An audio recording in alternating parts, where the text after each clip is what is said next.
सोचो, अगर एक ऐसा हमला प्लान किया जाए जिसमें दुश्मन कहीं दिखाई ही ना दे और जिसे रोकने वाला इंसान खुद उस हमले का सबसे बड़ा टारगेट हो। दिल्ली, रात के करीब 2 बजे। पूरा शहर सो रहा था, लेकिन देश की सबसे खुफिया एजेंसी के एक कमरे में अभी अभी कुछ ऐसा हुआ था जिसने हर किसी की नींद उड़ा दी थी। एक सैटेलाइट इंटरसेप्ट। स्क्रीन पर एक एन्क्रिप्टेड मैसेज फ्लैश हुआ। ऑपरेशन प्रलय फेज 1 कंफर्म्ड। कमरे में मौजूद अधिकारी एक दूसरे की तरफ देखने लगे, क्योंकि ये कोई आम कोड नहीं था। ये उसी नेटवर्क का सिग्नेचर था जिसे सालों पहले खत्म मान लिया गया था। कुछ ही मिनटों में देश के राष्ट्रीय सुरक्षा सलाहकार को कॉल किया जाता है। अजीत डोभाल नींद से उठते हैं, लेकिन उनकी आवाज में कोई घबराहट नहीं थी। डिटेल्स भेजो, वो बस इतना कहते हैं। सुबह 4 बजे गृह मंत्रालय के एक गुप्त कमरे में मीटिंग शुरू हो चुकी थी। कमरे में सिर्फ 3 लोग थे, अजीत डोभाल, रॉ के चीफ और आईबी डायरेक्टर। टेबल पर रखी फाइल धीरे धीरे खोली जाती है। अंदर एक फोटो थी, एक आदमी की, लेकिन उस फोटो में उसका चेहरा साफ नहीं था, जैसे जानबूझकर ब्लर किया गया हो। नाम ज़हीर काज़मी, एक ऐसा नाम जो हर बड़े हमले के पीछे रहा था, लेकिन कभी पकड़ा नहीं गया। आईबी डायरेक्टर धीमी आवाज में कहते हैं, सर, हमें शक है कि ये ऑपरेशन उसी का है। अजीत डोभाल कुछ सेकंड तक चुप रहते हैं, फिर कहते हैं, अगर ये ज़हीर है तो हमला सिर्फ बड़ा नहीं होगा, बल्कि अलग होगा। उसी समय दिल्ली के बाहर एक सुनसान हाईवे पर एक ट्रक धीरे धीरे आगे बढ़ रहा था। ऊपर से वो एक आम ट्रक लग रहा था, लेकिन अंदर लकड़ी के बक्सों में छुपा था high grade military explosive. Truck driver के चेहरे पर कोई भाव नहीं था, जैसे वो सिर्फ एक मशीन हो। सुबह 8 बजे दिल्ली के 3 अलग अलग हिस्सों में एक ही समय पर 3 अलग अलग डिलीवरी वैन पहुंचती हैं। एक स्कूल के बाहर, एक मेट्रो डिपो में और एक सरकारी ऑडिटोरियम के पीछे। हर वैन से एक छोटा सा पैकेट उतारा जाता है, साधारण सा दिखने वाला पैकेट, लेकिन उसके अंदर एक एडवांस ट्रिगर डिवाइस फिट था। इधर इंटेलिजेंस टीम को पहली ठोस जानकारी मिलती है। एक लोकेशन ट्रेस होती है, पुरानी दिल्ली की एक बिल्डिंग।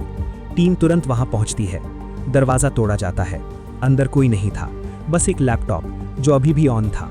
स्क्रीन पर एक लाइव फीड चल रही थी, दिल्ली के अलग अलग कैमरों की, जैसे कोई पूरे शहर को देख रहा हो। अजीत डोभाल स्क्रीन को ध्यान से देखते हैं, फिर अचानक कहते हैं, ये लोग हमला नहीं कर रहे, ये हमें देख रहे हैं। कमरे में सन्नाटा छा जाता है। समय सुबह 10 बजे। हमले में अब सिर्फ 4 घंटे बाकी। उसी समय मुंबई के एक 5 स्टार होटल में एक प्राइवेट मीटिंग चल रही थी। कमरे में कुछ बड़े बिजनेसमैन और 2 अजनबी लोग बैठे थे। टेबल पर एक बैग रखा था। बैग खुलता है, अंदर करोड़ों रुपए। उनमें से एक आदमी मुस्कुराकर कहता है, आज के बाद खेल बदल जाएगा। दिल्ली वापस। अजीत डोभाल अपनी घड़ी देखते हैं, फिर अचानक एक नाम बोलते हैं, crowd control pattern. Raw chief चौंक जाते हैं, सर वो तो। अजीत डोभाल बीच में ही बोलते हैं, हाँ वही, जहां बम कहीं रखा नहीं जाता, बल्कि लोगों के बीच चलता है। समय दोपहर 12 बजे। अब सिर्फ 2 घंटे बाकी। तीनों लोकेशंस पर भीड़ अपने पीक पर थी। हजारों लोग, हर कोई अपने काम में व्यस्त, लेकिन खतरा उन्हीं के बीच था। अजीत डोभाल तुरंत आदेश देते हैं, सभी लोकेशन की लाइव फीड एक साथ लाओ। स्क्रीन पर तीनों जगहें दिखने लगती हैं, और तभी एक अजीब पैटर्न दिखता है। 7 लोग जो अलग अलग जगहों पर थे, लेकिन हर जगह एक जैसा मूव कर रहे थे। अजीत डोभाल की आंखें सिकुड़ जाती हैं। यही है समय 1 बजे। अब सिर्फ 1 घंटा। अजीत डोभाल खुद ऑडिटोरियम पहुंचते हैं। भीड़ पूरी तरह भरी हुई थी। कोई नहीं जानता था कि कुछ ही देर में क्या होने वाला है। अजीत डोभाल मंच पर जाते हैं और बिना समय गवाए कहते हैं, सभी लाइट्स बंद करो। पूरा हॉल अंधेरे में डूब जाता है।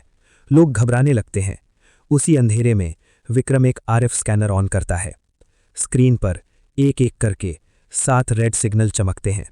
अब सब साफ था। अगले ही सेकंड कमांडो टीम अंधेरे में मूव करती है, बिना आवाज, बिना हड़बड़ी। 7 टारगेट को पकड़ लिया जाता है। लाइट्स ऑन होती हैं और पूरा हॉल हैरान रह जाता है। लेकिन तभी बम स्क्वाड चिल्लाता है, सर ये टाइमर सिंक्ड है। समय 1:57, सिर्फ 3 मिनट। डिवाइस खोला जाता है। ये कोई आम बम नहीं था, ये एक मल्टी लेयर चेन सिस्टम था। अगर एक फटा तो बाकी सब ऑटोमेटिकली ट्रिगर हो जाते। अजीत डोभाल खुद आगे आते हैं। उनके हाथ बिल्कुल स्टेडी थे, जैसे ये उनके लिए नया नहीं था। समय 1:59:40, सिर्फ 20 सेकेंड। हर कोई सांस रोक कर खड़ा था। और फिर अजीत डोभाल आखिरी वायर काटते हैं। टाइमर रुक जाता है। पूरा हॉल सन्नाटे में डूब जाता है। खतरा टल चुका था, लेकिन असली शौक अभी बाकी था। पूछताछ में पता चलता है ये सिर्फ फेज 1 था, असली हमला अभी बाकी है। अजीत डोभाल खिड़की के पास खड़े थे, दिल्ली की तरफ देखते हुए, और धीरे से कहते हैं, अब खेल शुरू हुआ है।